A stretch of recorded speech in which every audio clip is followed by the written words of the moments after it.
What is going on, everybody? We are back again with another video, and in today's video I will be going over the sells that I took on the pound dollar. This will be a trade breakdown, and I will be overviewing market structure and showing the example of the market maker sell model. Alright, so jumping right into it, I have the euro dollar and the pound dollar to my right, and I always do this by marking off a naked chart just off the beginning, but in this case scenario I just wanted to kind of just hop right into it and just label what I was paying attention to at this point in time. So I noticed that on the daily chart we created SMT divergence at these corresponding highs here, but this will be a little bit different than what we had in our previous videos in regards to our higher time frame key levels. In this video I'm going to be using the weakness in the pound as well as the daily bearish inversion gap that we actually traded through, resting here, that we will be using as a reference for where I used to short the pound dollar. So my daily key level was monitoring price because we traded through this bullish fair value gap, and now the fact that we traded through it, that was old accumulation, which is now being used as new distribution. So this is our daily inverse fair value gap, and I was focused on shorting the pound compared to the euro because our highs was lower on the pound compared to the euro. So I will definitely be focusing on the pound weakness compared to euro. Now that we got out the daily chart out of the way, my prime focus in this video will be on the hourly and the M5 because I want you guys to understand the market structure that I was marking off to align itself with the draw on liquidity, which was to lower prices. Now this is a naked chart on the hourly, and just before I move on to show my annotations, I want you guys to label off what you see so that you can compare it to what I have on the next slide. So moving on to the next slide with my annotations on our hourly chart, you could see how price reacted off of that daily inversion fair value gap. But the thing that we should be focusing on is how the market structure was aligning itself with the draw on liquidity. So what I marked off here was the stop run here. We create a long-term high, and the long-term high was set, price delivered lower, created a shift in structure, price closing below this low, as well as creating a breaker block as well. So this is another PDRA that we could have referenced for shorter prices. So even if you drag this out in time, that is what was tagged here alongside with the daily inversion fair value gap. But as we were continuing higher and inching higher, price created a short-term high here that got ran through and tagged the inverse fair value gap as well as the breaker, and price runs creating the intermediate term high here, and that intermediate term high is not confirmed until a short-term high is formed to the right of it, and this was all happening inside of this hourly bearish fair value gap. So this was a pretty much textbook setup in regards to with the so-called unicorn with a breaker slash fair value gap. And when I'm always taking my entries on my plays, I'm always looking to enter after the intermediate term high is set if I'm going short. And if I'm going long, I want to always enter on the short-term low to the right of the intermediate term low, because I want to see run on sell stops in the direction of our draw on liquidity. So we get a run on our stops, and then price whips lower, and then price retraces, running another high, creating a short-term high to the right of the intermediate term high that delivers lower. So if you look at it in this perspective, this is our smart money reversal. Price runs this short-term high. This would be our low risk sell, and then price then has another run on a high, creating a short-term high. This would be our distribution to lows. Now I'm going to move on to the dollar index and show you what that looked like in correspondence to the pound dollar. So looking at the dollar index, and obviously knowing that the dollar index is inversely correlated to the pound dollar, do the same thing that I did on the previous slide. Mark up annotations, see what you notice, see what we were identifying on pound dollar within regards to market structure, and the same thing for here, with this being a draw on liquidity to this high. Now, if you did get it right, this is exactly how we had the same thing for sells on pound. It's the inverse for buys on dollar. And you could even see how we set it up exactly like the pound. We had a long-term low set here. This was in the daily volume imbalance on the dollar index. Price is accumulating and consolidating inside of this mitigation block. You drag that in time. We have a short-term low here. We have short-term lows here. They all get violated on this stop run here. Creates our intermediate term low. And again, the intermediate term low is not confirmed until a short-term low is confirmed to the right of it.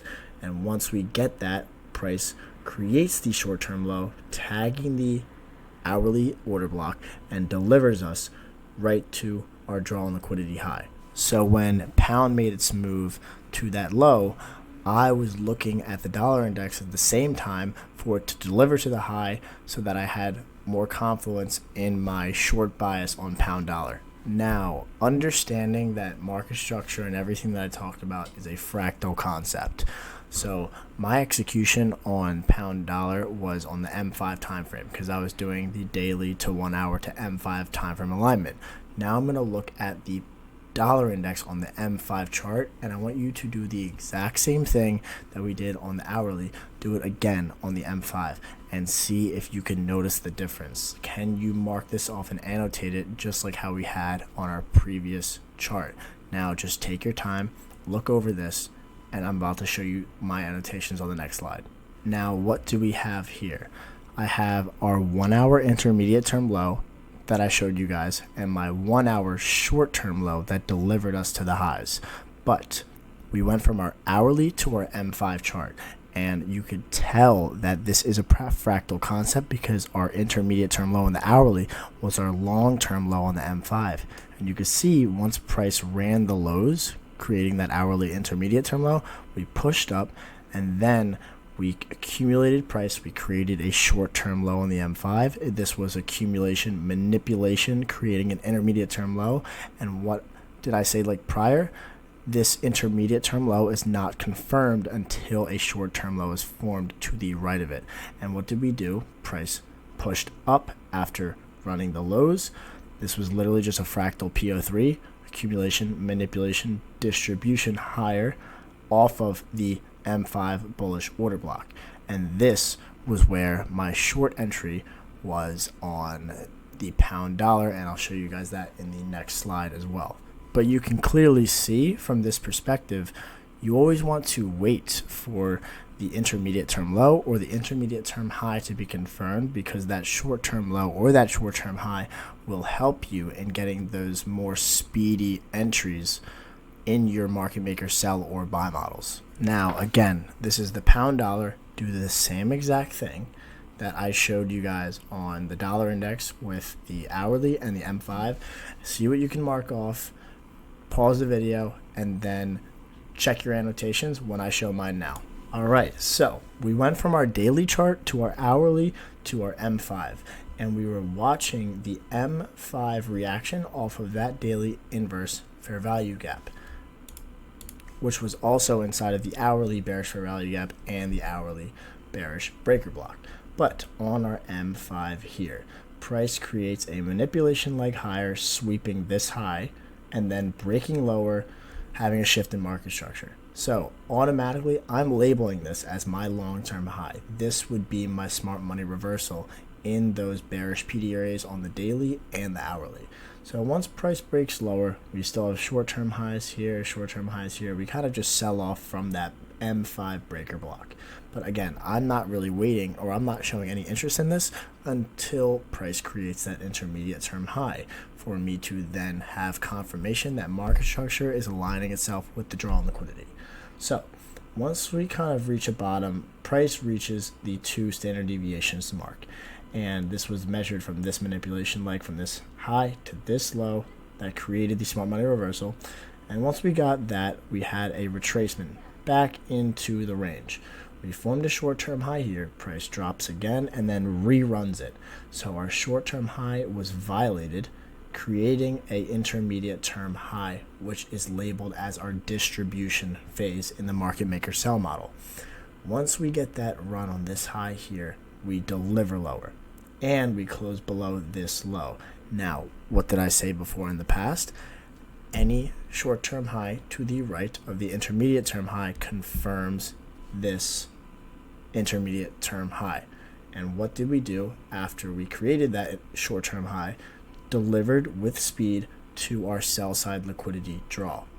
So as you can see on the hourly perspective and on the M5 perspective, on both the pound dollar and the dollar index, the short-term highs that form to the right of the intermediate term highs, or the short-term lows that form to the right of the intermediate term lows, they are the ones that give the most speed in the anticipated direction to the draw on liquidity. Short-term low, close to no drawdown. Hourly chart, short-term low, close to no drawdown. Hourly chart here on the pound dollar, short-term high, close to no drawdown, immediate speed down to the low. So when I say that market structure needs to align itself with the draw on liquidity, I mean this. I mean looking for your long-term highs, looking for your short-term highs and your intermediate term highs, and then short-term high to the right, or intermediate term low and then a short-term low to the right of that.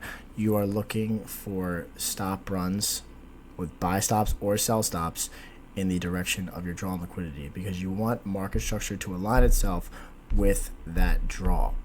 And if you start identifying this and seeing intermediate term highs, intermediate term lows form, you will then start nailing your executions more and more consistently when you start recognizing these market maker models. And I promise I will make these more clear, but this is just a little bit of an introduction to market structure and how to utilize it when framing your market maker models. But I hope you guys enjoyed the video. Hope you learned something.